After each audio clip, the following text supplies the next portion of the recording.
What's up, guys? Welcome to a really fun game, which I have had on my list. I've had it saved in a folder.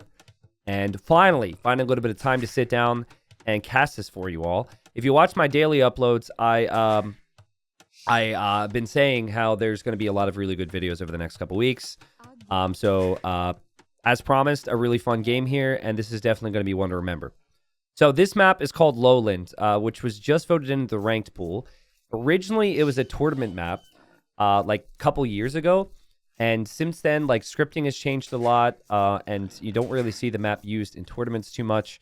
And whatever version they use for ranked can occasionally be not so fair. I mean, look at all the wood that Survivalist has here in the blue. And then look at the wood that Bloodless has here in the red. It's just not, it doesn't have the fairest woodline generations, but fortunately for us, that's not necessarily going to play a massive role. It's not going to make this game imbalanced. I'm bringing it to you because of it. It's just a banger. And, you know, the basics of the map is you have very little gold to work with at the top of the hill. And then over time, you're going to want to advance to the gold in the middle, right? So it's like Gold Rush-esque or Golden Pit-esque, if you know those maps. But there's just other elements to it. Because being on top of the hill allows you to defend a little bit more. And you are then leaving the hill to go to the pit, which is tricky. Now, I love both these players for different reasons. At the time of this game, you could see the elo for the players at the bottom right. Bloodless isn't near as active these days, but he's a player from the US who typically likes more closed maps. But he does occasionally play kind of any setting. And honestly, I should have brought way more of this guy to the channel over the last few years. I've had a lot of games saved up and just never get around to casting them. And he's really interesting. Not the fastest player, but really strategic in how he sees the game. And I really like players like that. He's playing as the Gurjaras here, which is why he has the berries underneath the TC and the Camel Scout. Now, Survivalist is a player who is typically higher ranked than Bloodless. And is also a really interesting player. I think mechanically very gifted. I find with Survivalist, there are times I played him and talked to him a lot. There are times I'm like, wow, that is a very big brain move from you, sir. And then there are also times where I think, not exactly sure I agree with that particular move. You know, as people might say, sometimes he cooks a little too much and burns the food, right? But it just leads to very interesting situations. And his name is accurate. I find his ability to survive in games to be pretty awesome. So I definitely like to watch him play. Now, map-wise, real quick, 4 tiles of stone on towards the back there for Survivalist. Lots of wood lines to wall between, which is just a no-brainer, I think. And he's playing as the Teutons. And I think since the map is pretty open, could be Scout Rush. I mean, certainly, like, you wouldn't think that Bloodless would look at his base and think this is going to be a good fast castled map, right? So you could expect, you know, Bloodless probably to go for some feud late regression of some kind. The Survivalist, a pretty defensive player. So is Bloodless, but makes sense. Wall up. And I think Survivalist seemingly planning for a Scout Rush. Yeah, I have very good memories on this map. If you ever want to watch a cast of a game I played a series against Nili in a tournament last year or so. And it was on this map, and it was also Gurjaras against Slavs. Maybe Hardy can edit in just like a little bit of some of that game there. I mean, we had crazy engagements. There were raids everywhere. The chakrams are just so strong if you get to them late. Anyways, that'll be in the description for later if you want to watch Dave's cast of that series. But you don't see Lowland a lot. So you don't see this map a lot, and I have fond memories of that game because it was just a really good game. So as we look at this here, I'm not sure what Bloodless was thinking, but like maybe he looked at his map, which honestly, in my eyes, it's a bug map, right? It feels like there was supposed to be a wood line there, it just didn't show up. And maybe he said, well, I got to take some risks here, you know? If I try and play this in a normal way, that is just going to lead to me being at a disadvantage. So let's take some risks. And he is actually going to try I mean, not just try, right? Like, he is going to go for this fast castle, which is a very tight build order, right? Normally, you're adding a couple more villagers here. Keep an eye on how he's doing it, too. With Gurjaras, you typically put all your sheep in the mill. He's actually pulled 2 of them out to eat some of them. And we'll keep an eye on that. Meanwhile, Survivalist, player who plays a lot of Arabia, kind of expected. And I think it feels really smooth for this Civ. He's going to go for Scouts. Survivalist looking for Bloodless right now. But yeah, what this game turns into is absolutely ridiculous. But any good game has a build-up. Any good game has a story. That's kind of how I view it. And that's how I like to cast it anyways. So all the early stuff really important as well. Essentially, long-term, Survivalist should have a really healthy farming eco. And he will have Scout presence. But Bloodless taking the risk here. Again, like this is really risky stuff. Even delayed Loom a little bit. And Survivalist is gonna sees that and is gonna try and make him pay a price. Survivalist gets a snipe. Well played, Survivalist. But here we've got a blacksmith. We've got a market from Bloodless. Who his account that he uses now is called Like-Have OP, which is why it says it at the bottom right. And he's got the food. He doesn't have the gold to go to Castle Age. But he... Ooh, I got to turn the market events back on. He sells a little bit of food and he clicks up. So this is like what we typically call a naked fast castle.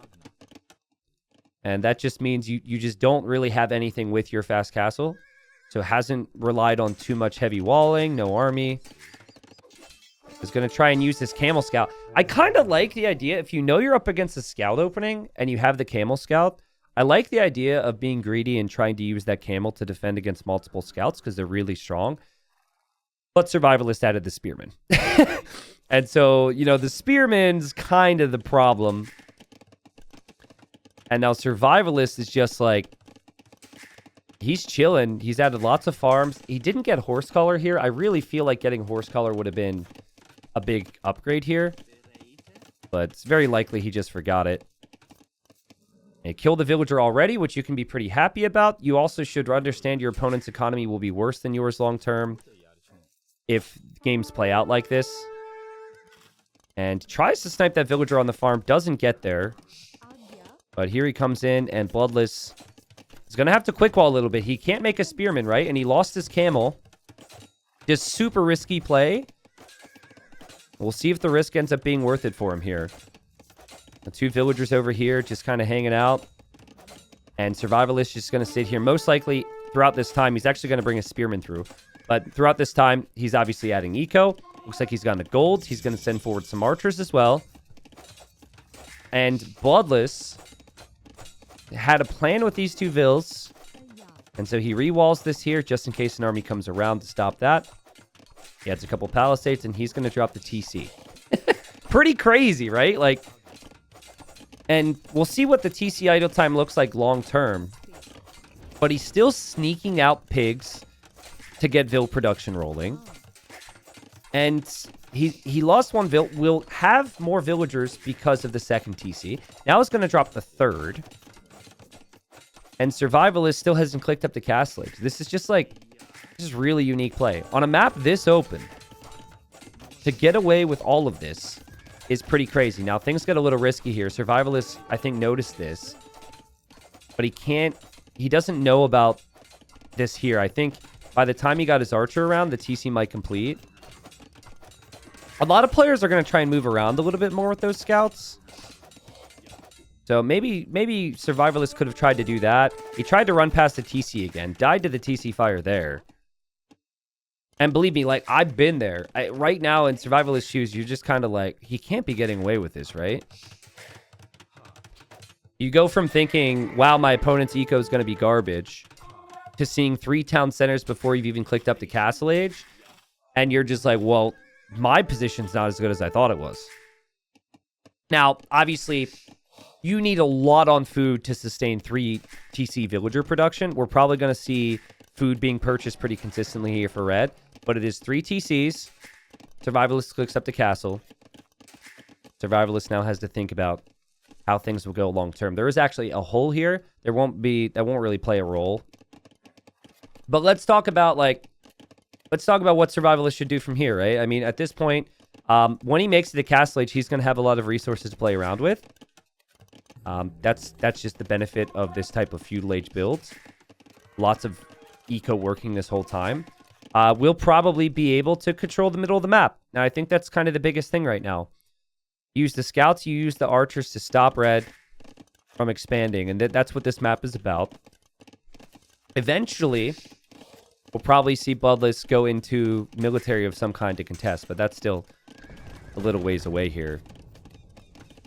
But you also have to know, like, is your opponent going to add any military right now? So Survivalist checking the right side. Doesn't see much. Checking the left side. I won't see much there either. I actually really like the idea from Survivalist here. You could just drop TC number 2, TC number 3, Ketchup and Vils, and then you could try and harass with crossbows. But, you know, it feels like your opponent is one step removed from maybe dealing with you then if they add a Siege Workshop. So, the idea of trying to punish your opponent for being this greedy is important, I think.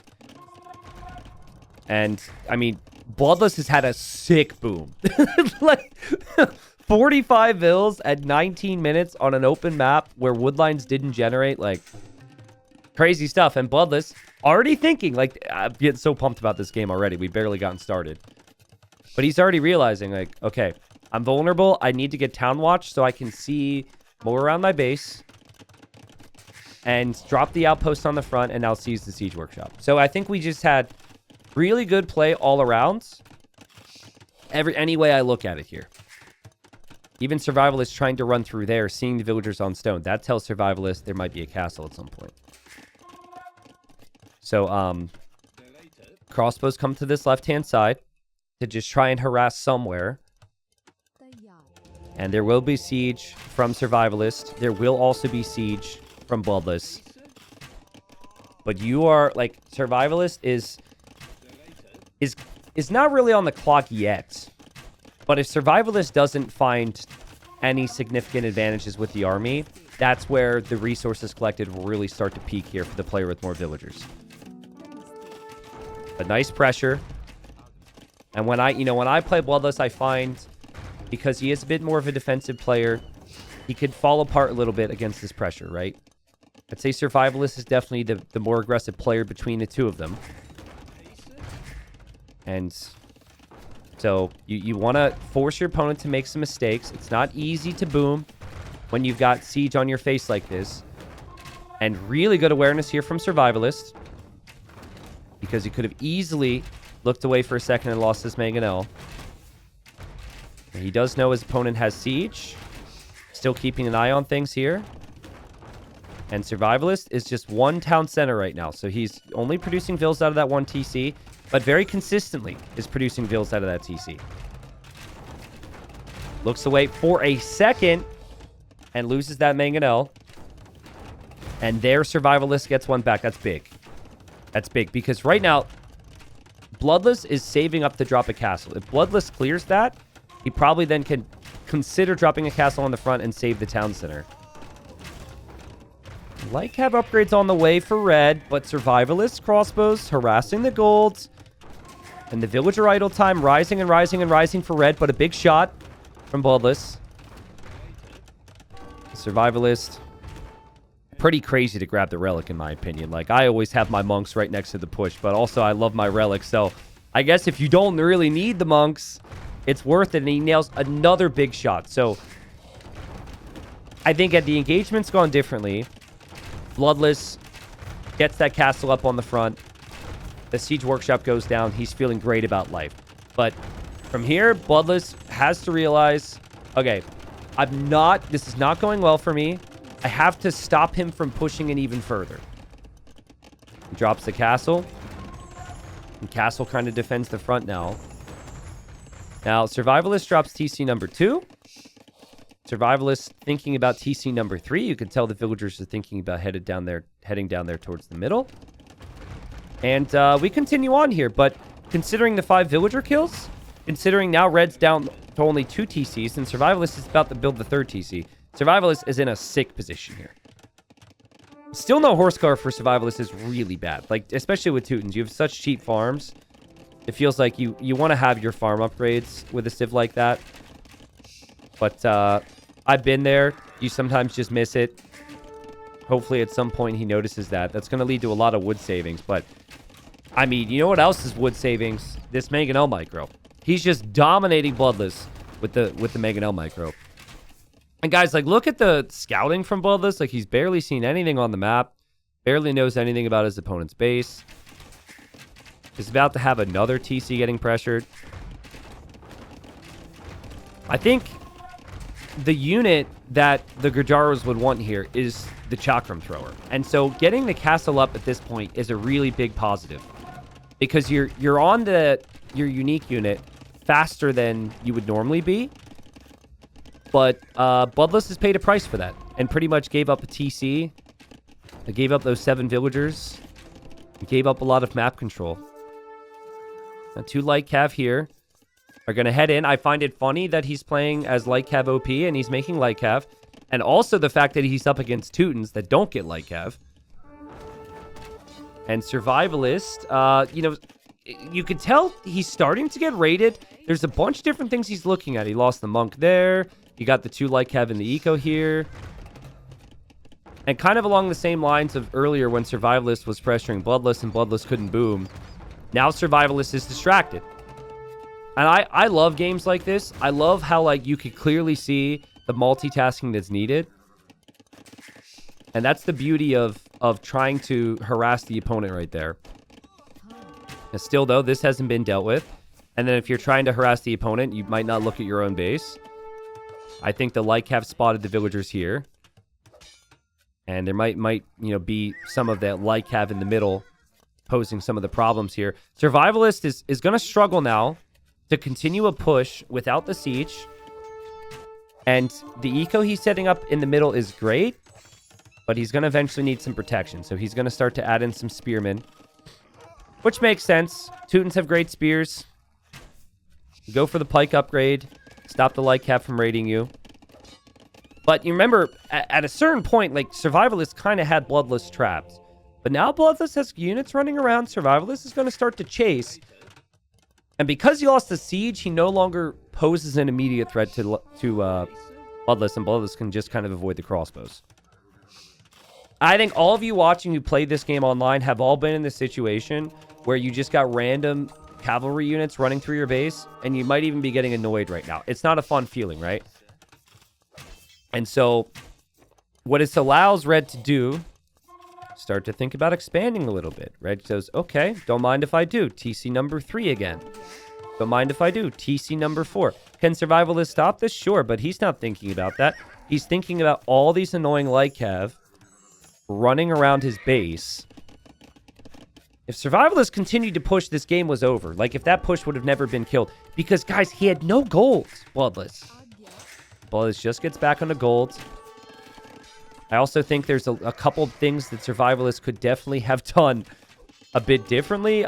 Fully walling the left side would have been helpful. Re-walling this would be helpful. And Survivalist starting to fall apart a little bit. Now, I played Survivalist a lot. And something that I find to be, it's not really a tendency, it's just an observation in his games. He'll lose lots of eco when he's got the TCs down. But he's always consistently replenishing eco, which is important. But he doesn't really lose the army. There's a lot of situations where he'll lose a lot of his economy and still have that army. And then eventually the army's just really high. And that's kind of what we're getting towards. And what I mean by that is, like Cav OP, Bloodless is going to need something more at some point. He's done an amazing job. But again, like, at what point is Survivalist going to say, maybe we just wall this bad boy up? At what point is Red not going to be able to get away with raiding all of these TCs? We have Ballistics now as well. And there's Horsecollar for Survivalist, which he's finally going to get. But he's just been back with the crossbows, back with the pikes, back with the crossbows, back with the pikes. The raids have really given him a tough time. Now, what's also in right now is Shatras, the unique tech for Bloodless. He got that a bit ago. And so that tech makes all of your food units 25% cheaper. So these Light Cav are dirt cheap. So I don't think that applies to Vills. It just applies to your military units, but it just... With 40 on food right now for Bloodless, he's able to continue to do this. But eventually, he's going to have to face the music. He's going to have to face the army, guys. And we're kind of getting to that point. Survivalist says, finally, I'm going to wall this up. Has 40 army, crossbows and pikes. And, guys, we're just getting started. This game is so good. It's been a really interesting one so far, right? We had a unique opening. One player opting to go for FC, the other player going feudal. We had the pushback from Survivalist. Now we got Light Cav against pikes and crossbows. Lots of map control in the middle to worry about. You could tell Survivalist wanted to make sure that units couldn't get through here, but Survivalist was late to the party. And you just have random Light Cav hitting everywhere. The Survivalist can't keep up. The TCs do have some kills. Look at the idle time there. So, the stone count right now for Survivalist is interesting. He wasn't actually mining any stone. He ran out of it. But he just bought some. And with Imp on the way, it makes a lot of sense that he would try and go for somewhat of a forward castle. That castle's definitely going to go up. It will secure this gold as well. Bloodless has killed 27 Vills with the Light Cav raids. Maybe reinforcing his feeling on Light Cav, but it's 3 of the 5 relics on the map for Survivalist. Survivalist still only down by 12 villagers, and Survivalist will be an imp. The pikeman count started to rise, so Bloodless is going to make the chakrams now. The thing about chakrams is they're very weak themselves, but if you get enough of them together, they melt groups of infantry. Well, they kind of melt groups of anything, honestly.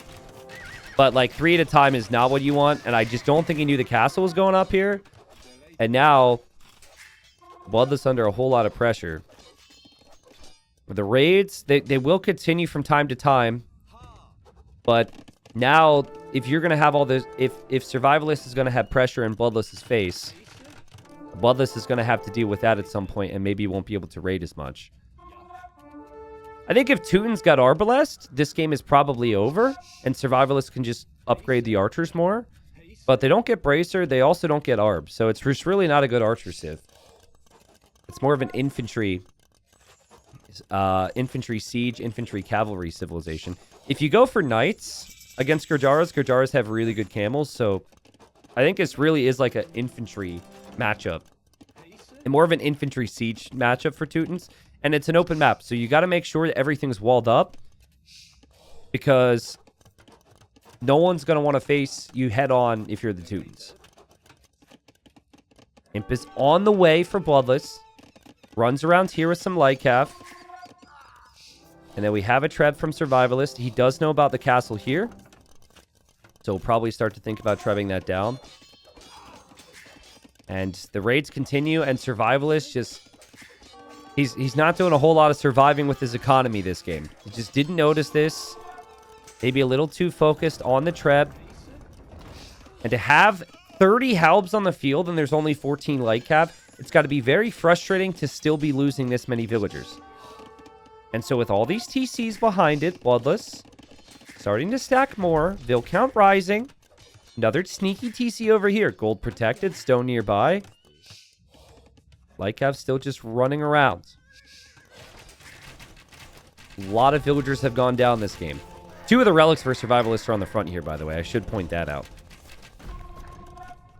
And Bloodless is going to try his best to get the chakrams masked. But, like, you need those castles up to get the chakrams. It's going to be tricky with one of these castles likely to go down to the Trebs. Light Cav will not break through here for Bloodless. Teuton Halbs are on the way. Well, there's 1 Halb. There should be more. And Bloodless has the Halbs taken care of there with Halbs. I think I said Bloodless, but you know what I mean. I don't think Bloodless knows there's a hole here, which is funny. Neither does Survivalist. I think they're both about to find out at the same time, though. Maybe Survivalist will deal with that, but you don't want to be distracted too much from your main push. You just want to continue taking out these castles and make sure you don't want to, like, run away with all these Halbs back to your base and then have Bloodless be annoying and run in and snipe the traps. Okay, so we've got one castle for Bloodless, but he gets elite Chakram. This is danger, right? When you've got primarily Halbs, this is a very dangerous situation now. These units are disgusting. And 150 population for Survivalist. He's hoping to come over here with the Trebs to take out some TCs, deny the gold. And then we've got 150 population for Bloodless. Bloodless has more Vills. I'd say worse army mainly because of the numbers, but potentially better army if the Chakram number goes up. I think that Survivalist right now is trying to decide what he makes against this. You got to think through your options here a little bit. He's definitely trying to use castles as part of his long-term strategy. With Teutons, especially if you can snack crenellations, that's going to be a big deal. Technically, Teutonic Knights have crazy melee armor, so they should actually take very little damage from Chakrams. But I think they're so slow that these Frisbees are still going to destroy them. And look at this, man. Look, like, you'll kill like 5 to 10 units at once if the positioning's right. They are fully upgraded at this point. But Survivalist gets the castle up, which is all he wanted anyways. And he can toss away Halbs because Halbs don't cost gold. Not an issue for him. 2k gold in the bank right now for Survivalist. He also is getting some kills, which is, you know, something that's acceptable, I'd say. And he wants these TCs taken care of. There was the light cav or two that got through. The harassment has still, like, happened from time to time. It's been an issue for Survivalist dealing with the raids. Just like the APM to deal with everything. But he's always had the consistent pressure on the front. And so all this eco now exposed and problematic for Bloodless. I think Survivalist is just thinking, as long as I take him off the gold, which is the point of the map, I'm good. I've got 3 relics. We can survive, baby. We can survive. Catching up on eco upgrades. We'll lose a Treb there. But still, you know, the castle's up. I think the best unit for Survivalists to be focusing on right now is hand cannons. It's a ranged unit, and hand cannons do bonus damage against infantry, which is what we're seeing here. It seems like he agrees because he's got some ranges. I think Bloodless has done a good job. Like, we have not been looking at his eco, right? So he's done a good job taking our attention away from, you know, taking Survivalist attention away from his own base. Oh my god, guys, don't take this deer! Oh, it's a slaughter! Oh man, was the deer worth it? But like, you know, Bloodless has done a good job there, but again, eventually you gotta face the main force. And I think the army he wants to do that would be these Chakrams here. The light cav will need to maneuver away from the Halbs. They'll die very quickly there. And 1,500 gold in the bank right now for Bloodless. He got chemistry. He's adding his own ranges. You can make hand cannons with their Gajaras too. And neither Civ has any like special bonuses for their hand cannons. I guess actually the hand cannons would be cheaper for the Gajaras because of the unique tech. And Bloodless trying to bait the Halbs into the Frisbees here. This is the type of engagement that Survivalists will want to avoid. And Light Cav swoop in. And Light Cav going to kill one of the Trebs. Close to killing the second Treb there. Still random specs. Such hard work here from Bloodless. Producing from stables on the right side now to try and get inside of Survivalist Eco. Still here, like slowly breaking through to get into Survivalist Eco. He's making it more difficult for Survivalist to push because Survivalist has different areas to look at. So we're 50 minutes in. Both their populations are building up with military. That's a 50 pop. And they've got pretty sizable economies. Now, there's only 16,000 gold remaining on the map. I'm going to quickly change the mini-map type. That's where the gold is. So you'll notice if you go to look at the actual map, or even just look at the castles there, Survivalist has most of that covered, right? So this is like all advantage Survivalist with long-term gold income. No question. I find he loves to like sit back in these moments. And the Teutons, whoa, hold on a second. Was that a teleport? Is the teleport bug back? Let's see this again. Bombard cannons here. And, yep, it teleports. Okay. Thanks, DE. Well, anyways, I think that, you know, Survivalist is going to enjoy that. But he loses his Treb. Still trying to get maxed out. And here, Survivalist took out a TC. So that means no TCs towards the middle right now for Bloodless. Bloodless does still have the villagers here on gold. And did end up getting through with the light cap. Man, this has been a thorn in Survivalist's side. It's like, there's always a light cap getting into his eco. Always. Now, what I do in these situations is I get my bombard cannons, my hand cannons, and I freaking push mid. It's like, okay, you wanna do this, we try and push. But I think if you force the issue against the Chakrams, there's a risk you lose your entire army. So it's not that easy here. Another thing you could try is you build castles in your eco, but you know, he has 3 of them. He doesn't actually have any more stone to mine. There's not actually a ton of it on the map. I don't know if buying another castle is worth it, but I think a castle somewhere to make sure the raids can't happen would be great. The timing really has just been great for Bloodless. Here comes Survivalist trying to plug this gap. More light cav are through. And the crazy thing is like as Vil counts going down, the population for both is just going up. They're building up these massive armies still. Now, the way you beat the Chakrams is you avoid them in a lot of cases, right? Because they have to be in one big group. Not so easy with the Teutons if you don't really have the best raiding units. But Bloodless through again. Bloodless over here. The Survivalist farming between the castles makes a lot of sense. And we have hand cannons, and we have Lycav, and we have Chakrams here from Bloodless, who is actually going to get his hands on these relics pretty soon. Random Chakram here. Probably will die to a castle, but it's still there. We have a Treb here from Bloodless. Survivalist hasn't been able to notice that. Here, the Lycav still finding some damage, and Survivalist has all that map control in the middle. But Bloodless still holding on to a little bit of gold income. Just a little bit. There's like, what, 10k on the map now? Yeah, 10k. Crazy, dude. Crazy. Over 128 villagers killed by Bloodless with these Lycav raids. But 3k gold for Survivalist. Like, you can't kill him, okay? You can't kill him. And listen, this is going to build up to a point which is very rare. Like it's going to be the absolute definition of a base trait, and it's extremely rare that we end up seeing this. So buckle up. We are far from finished. The fights are only going to get better from here. Lycav will dive here to try and kill a bombard cannon. Would be a huge kill if he could get it. Ends up getting one. Chakrams come through. We got Trebs here from Bloodless. Now, he took out that castle. Survivalist finally going to get crenellations, which could have been really helpful for his castles earlier. But kind of interesting timing, right? Because he's researching crenellations as he's starting to lose some castles. And he lost track of his bombard cannons here.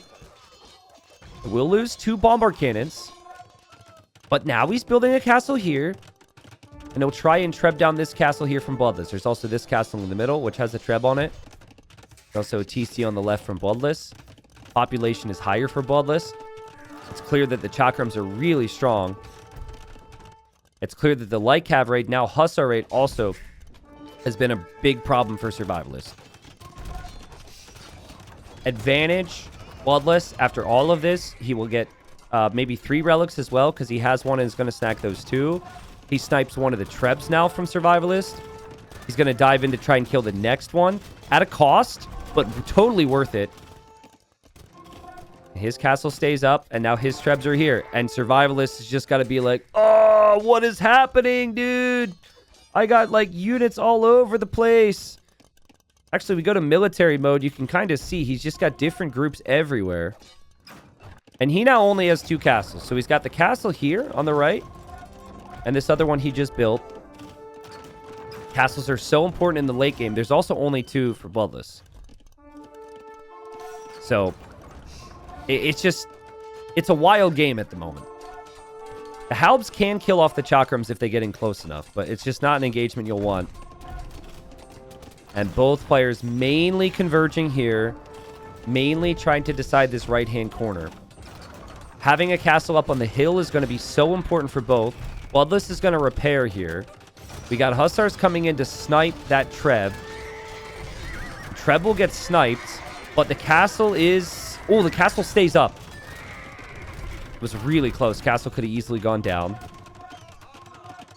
Bloodless, 30 more vills. Survivalist always producing more. Always producing more hand cannons. Always producing more halbs. Still has plenty of TCs to spam more vills.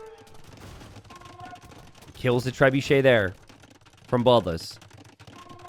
We've got 3,000 gold remaining on the map. There's a bunch of different spots where it is, but there's just not many in each area.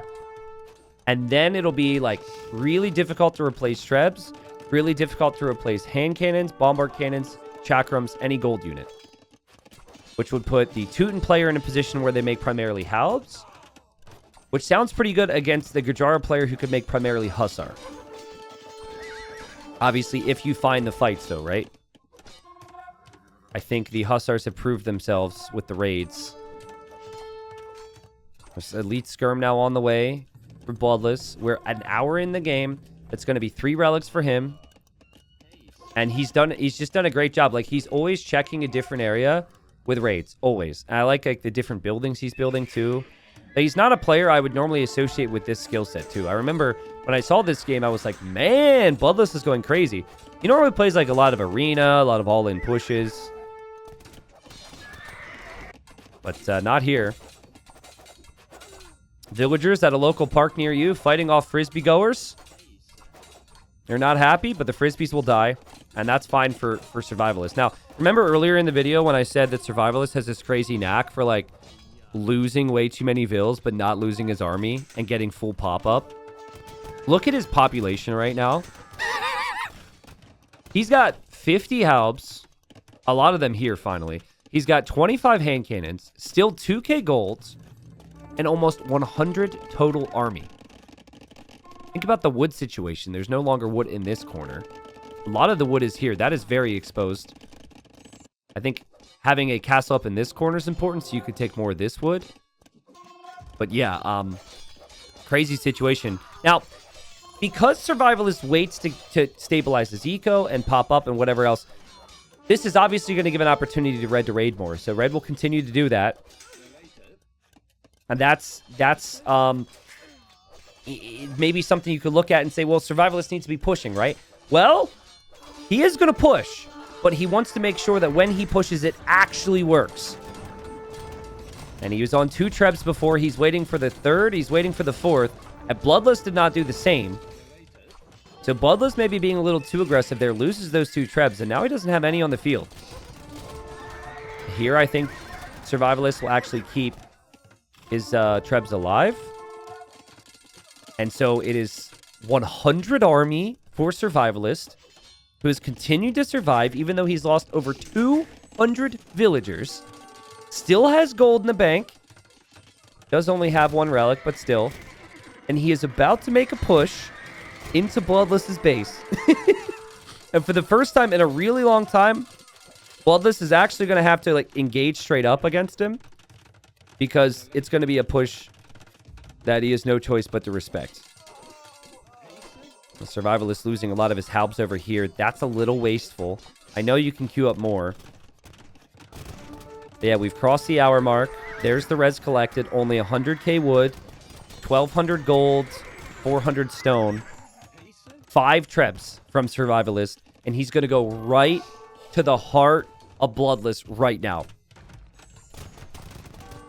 Now think about what Bloodless has. He's got the chakrams, so they'll probably come over here. And then he's got the Hussars. I'm not sure if the Hussars help that much, if the halbs are there. So you got to use the chakrams first. There's still hand cannons in queue. Or there's still hand cannons on the field. He could always queue up more hand cannons because Survivalist has gold. The castle falls for Bloodless, and all hell breaks loose from this point, right? Because here we've got some scouts from Survivalist going to try and kill some of these lumberjacks. I'm sure that some of the vills that are around from Survivalist are going to die in other areas too. Like, we have raids over here. There's this massive ball of blue from Survivalist. He's going to take out all of this eco. Like, the buildings are going to be super tough to replenish too.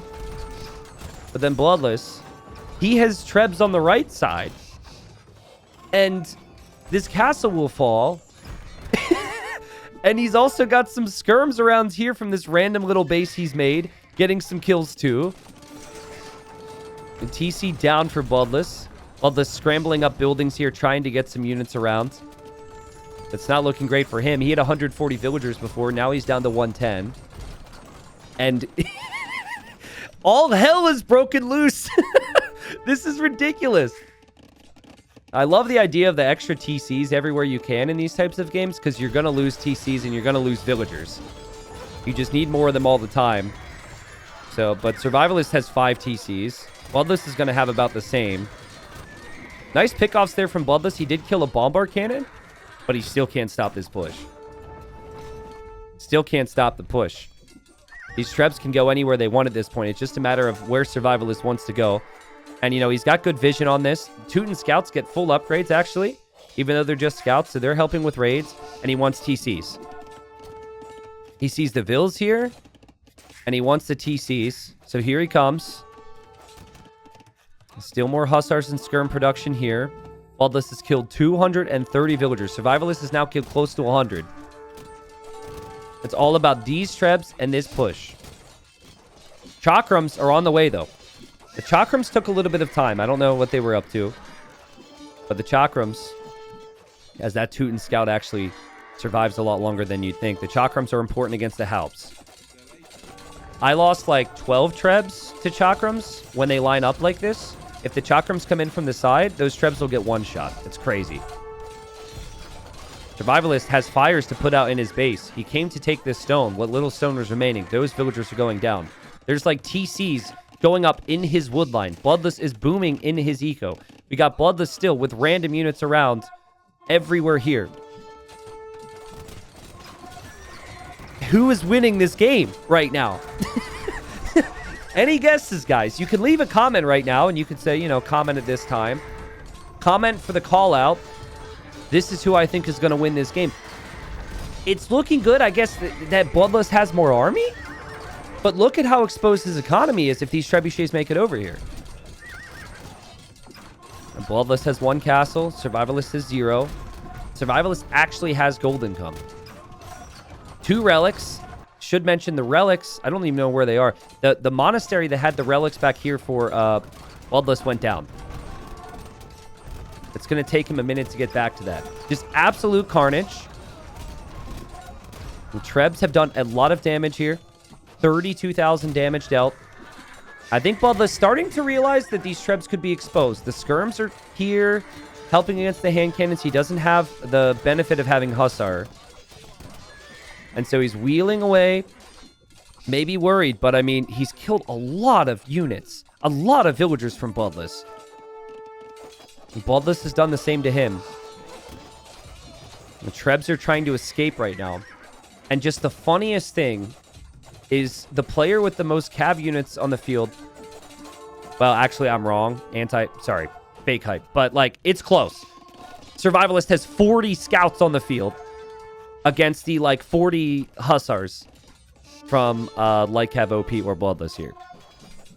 So there are games that just kind of, like, melt your brain.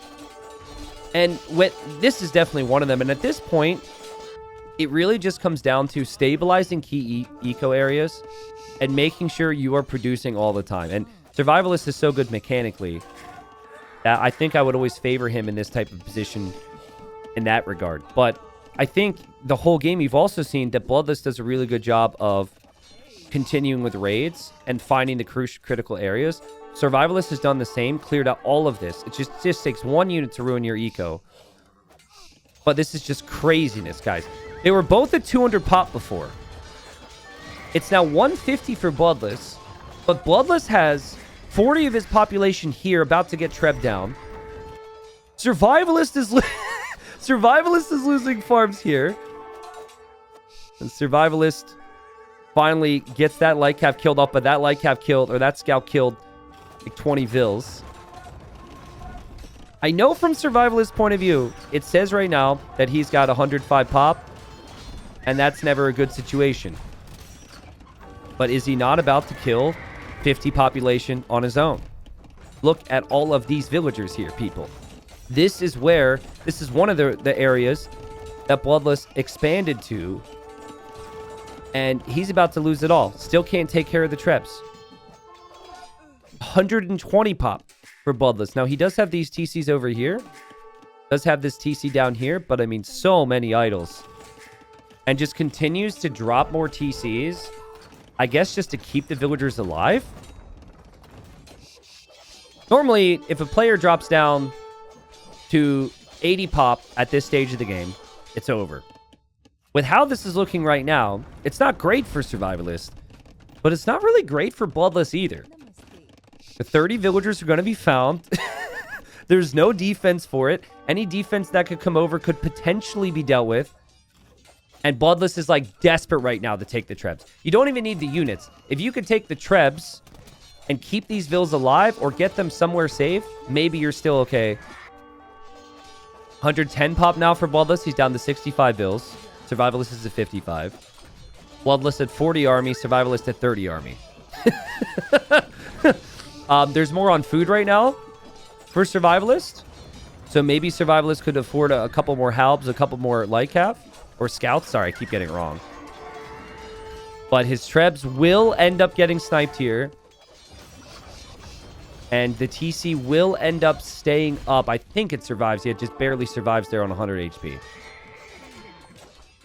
Chaos, dude. Like, anywhere there used to be economy is just a war zone. I actually think the current situation for Survivalist with this little bubble is actually really valuable because Bloodless doesn't have that, really. He doesn't have walls there. Bloodless is going to get his relics back, but it's... Guys, it's 85 pop against 85 population here. They both were maxed. They both had crazy comps. They both had castle positions. They both had, you know, everything you would want in late game. Usually, one person pushes the other player. That player dies. The other player still has a good position, and the game is over. No, they're both basically going to die and get to live again here, and they're in full reset mode. This is so crazy. We also have a TC in the south, in the north, in the east, and the west now from Bloodless. I think Survivalist knows about this and is not going to want this guy to live in his corner. Also, wait a second. Huh? Okay, we gotta go back. Those are Treb balls that are stuck in the air. Now, I'm wondering, are they from the Trebs that just went down? Let's see. What in the world? Should that TC have been destroyed? Okay, so here we go. There go the Trebs. What? Huh? Okay, so first off, that was a full volley that did 0 damage from 3 shots. Okay, maybe one of the shots missed. But I've never seen anything like this. This is the weirdest thing. Okay, let's watch this again. We'll do half speed. There they go. And 2 of them just get plucked from the sky and just get stuck there. Can you imagine? That could change this game. If this TC stays up and villagers can be produced here, and maybe they end up raiding what I think is the best area for Survivalists, that could change this game. I have never seen that before. That is definitely a bug. I will have to report that, but what in the world? You guys should be very happy that you witnessed that, because I didn't know that I was going to see that, and I don't know how many times that's really happened. I think those Treb balls are going to stay there forever. And yeah, that TC should be down. So unlucky for Survivalist. Let's talk about wood for a second. Like, you really have to start thinking about that. There's no wood over here for Bloodless. This right corner ends up being really important. This northern area ends up being really important. Survivalist, I guess, is going to be taking wood still in his main little pocket of space. But that's rough too, because you're going to overchop eventually and let people into your, units into your base. I think having really cheap farms is really helpful here. So you can reboom nicely with the Teutons. But I also think having 5,000 wood in the bank to make more buildings with and make more farms with is great for Bloodless too. So, Bloodless is like only 4 Hussars right now. Doesn't really have a lot of other food. And things are going to get really silent here for a moment, because before they had such big economies, they could toss away body after body after body and produce more. They don't have the economies for that right now. And priority is pretty much going to be Vils. I'm still going to keep an eye on the Treb balls. And if this game wasn't as crazy, wasn't as good, I would make the title about the Treb balls. But, like, that is just like a side plot to this. Let's see. What if they disappear after the target goes down? The TC is definitely going to go down. Nope, they're just still there. Huh, that's so weird. That's so crazy, dude. I can't... Okay, I got to look away. Little raid here from Survivalist. Survivalist has 78 Vils, so does Bloodless. Survivalist has 20 more army than Bloodless. And Survivalist has 20 Halbs, which is a pretty big deal. As scouts come into this wasteland, remembering the success the other scouts had before. They'll probably be killed off by Hussars. Nice awareness there from Bloodless. Couple Hussars here from Bloodless, and oof, that's an expensive loss if Survivalist loses it. He's going to lose a bombard cannon there. He's just trying to gather up his military. I think his thinking right now is he wants to get rid of this. Similar to how he had to get rid of this area. I think he sent that bombard cannon to the north and just... It was just right spot at the right time there for Bloodless. Still, like, a nice little population lead for Survivalist. There's only one castle for Bloodless, and it's going to be 3 relics. I mean, I think at this point you want to spend your gold. So in the late game, you spend your gold to make sure you have upgrades on all your trash units, which Bloodless has already done. You can't get Pike with this Civ, so I wouldn't suggest that. And then you're usually spending all your gold on Siege. So I guess in this case, bombard cannons. Honestly, there's not a lot that needs to be sieged down, really, because there's no castle for Survivalists. So I wouldn't mind using that gold for additional chakrams, or maybe even using the gold for hand cannons at this point. Yeah, Survivalist is up to 50 on food. He's done a great job. Like, farms that didn't have farmers a while ago now have farms. But there's Hussars everywhere again. There's Hussars everywhere, and a lot of the times the Hussars die to the Halbs before they do damage. But there are moments where these Hussars are still finding kills, and we're seeing it. But they're both working their way up to economies where they can make massive armies again. And then we're going to have a big old battle. And it's going to be post-imp again. Almost felt like they went back to Dark Age. The balls are still there. And they're hot. Oh, I didn't realize they weren't perfectly circular Treb balls, you know? I suppose that makes sense, but never really zoomed in on some hot balls before. 180 pop against 180 pop, and the Vil count and the military count is pretty much identical. It's like, it feels scripted. There's 0 gold left on the map. There's 139 stone, which is here. There's 77,000 wood, which is 25% less than the last time I mentioned it. A lot of that wood is around the outer sides. Survivalist is still getting most of his wood here, but he is starting to get some wood here. He's getting capped ram. He's expanding that farming eco like crazy. And he's got 50 Halbs. And if he pushes this down, 30 villagers down for Bloodless, TC down for Bloodless, all very important things. Crazy game. I'd love to see Bloodless take this stone. I don't know when he sent bills for that mining camp. It was probably a long time ago. I know it's only 100 stone, but the way he's playing this is basically spam TCs. It's like, we're going to lose Vils. Everyone's going to lose Vils. So let's just make sure we're prepared to make more of them. Even making another TC here as he's getting this TC taken down. Starting to produce more chakrams again now as Bloodless. Bloodless behind Survivalist and Vils. Will get his raid cleared up on this side. He's had buildings all over this map here. He's killed 400 villagers, but Survivalist has killed close to 200 now. And Survivalist will take this area away from Bloodless. Now, I say that, but it's not immediate. So Bloodless could still use this area to be annoying. You really have to make sure you kill every building here if you're Survivalist. I think the unit that's going to be the problem is the Chakram and the Skirmisher now, because Bloodless is Survivalist has mainly made Halb. And so the scouts are, you know, they're better than most Civ's scouts at this stage. But they are still just lacking compared to a Hussar. And I think, like, Scout, Halb is kind of where he's stuck. And then all of his gold should be spent on hand cannons, in my opinion. You might not agree with that because there's skirms out. But, I mean, there's not that many skirms out. You can't really go champion here because of the presence of chakrams.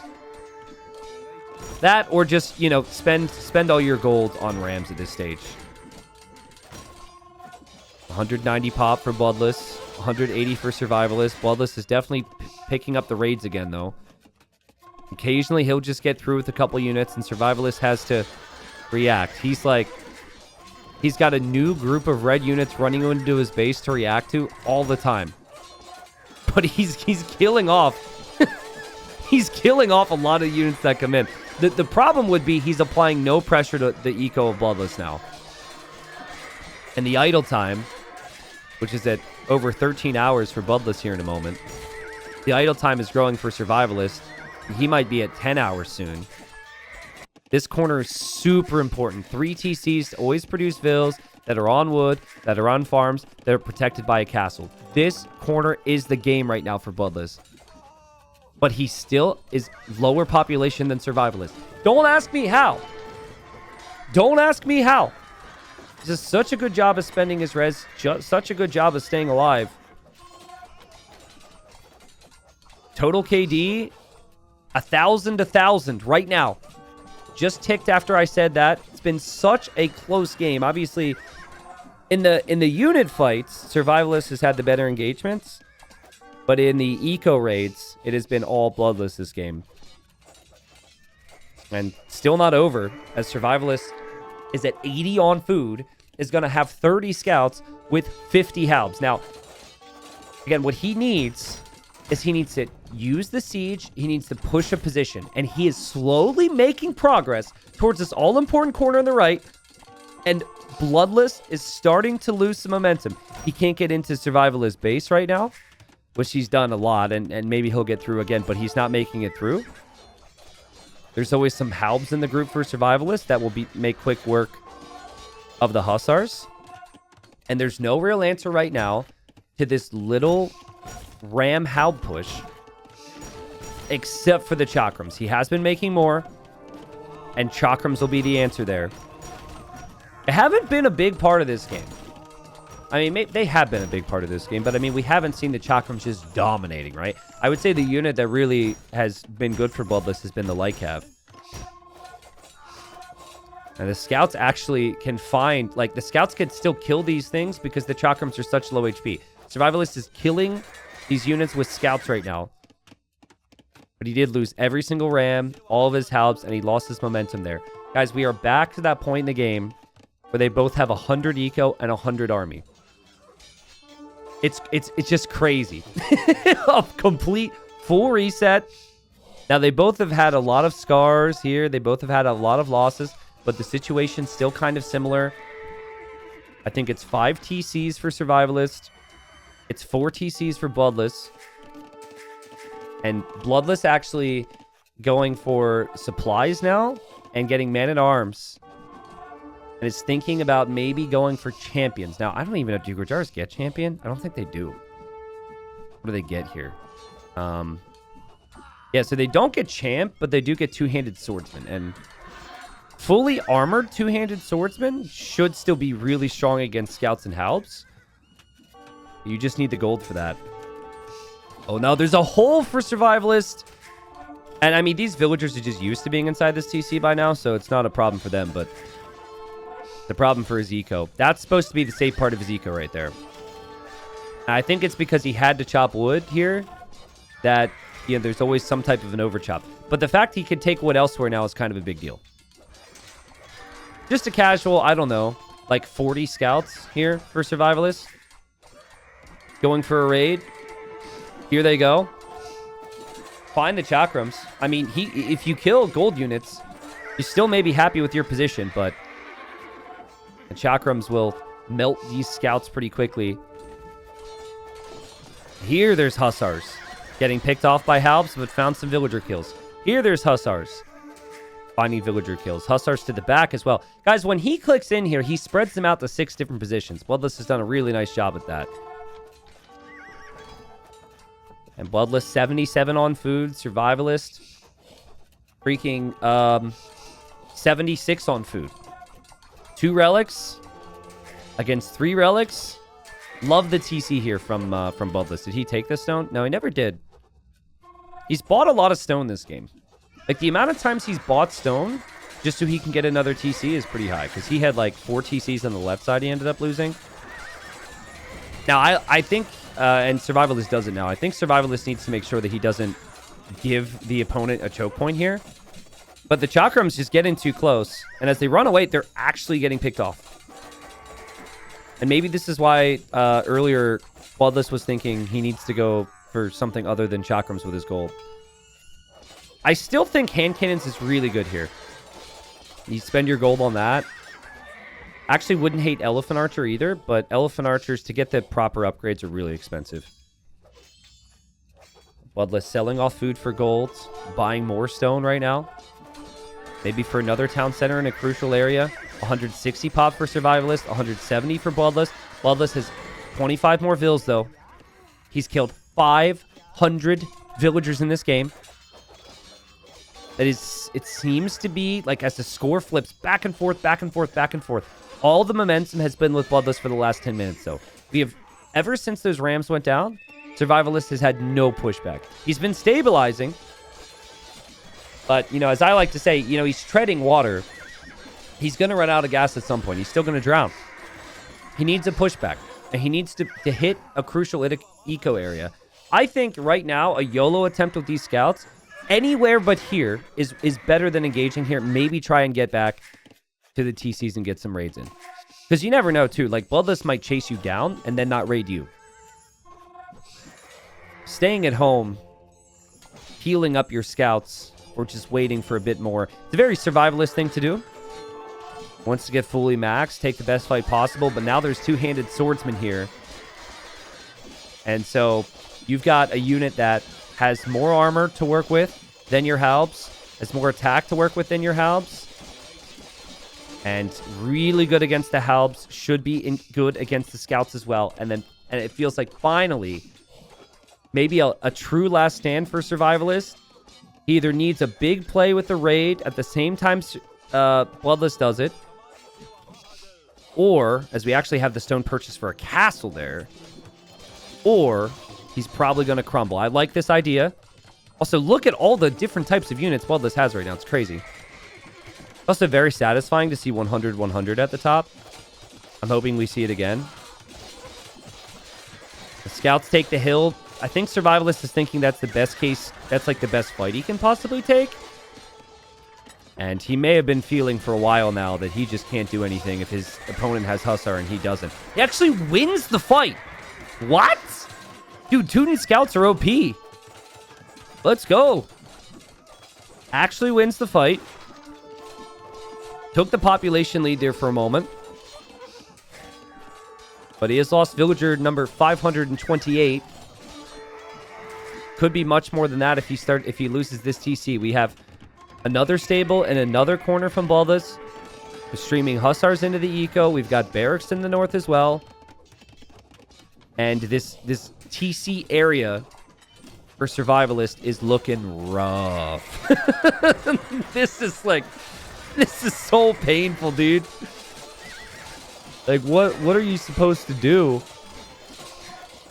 Think you patrol? And you pray. And you hope you come out on top. The extra Tootin armor hopefully will be helpful. But I think, you know, before Survivalist went down to 80 pop, got back up to 200, and that was, like, ridiculous that it happened for both. Here, though, he's not doing any damage to Bloodless. And so I think the end is near for him. He is the Survivalist, after all. So if anyone could survive it, this might be it might be him, but I think he's just out-teched at this point. The extra relic bringing in the gold is fantastic, but really it's just the lack of idle time. It's the lack of idle time on the farmers, and the fact that the eco is just perfect, set up nicely to do what Bloodless wants to do. I'm not sure if capture rates will show it, but I really want to know how many TCs Bloodless made in this game. He made a lot of town centers. And he lost a lot of town centers. That's the thing. I think I remember him losing 6 TCs. And right now he's got 5. So he might have had about a dozen TCs in this game. And a lot of the time he actually bought the stone for those TCs too. And before it was like, Survivalists would go in with a Halb to kill a Hussar. And like, would obviously get the kill quite easily. Now that there's two-handed swordsmen in there, the units for Bloodless, the ratios aren't the same. You would need to have 5 Halbs maybe to kill 1 two-handed swordsman. Maybe not 5, maybe 3. But finally, Survivalist taps out. But what a crazy, crazy game. I was watching this game, right? So this is a little embarrassing because I already spent too much time on this game. But basically, I saw it happening, and I saw the attack happen.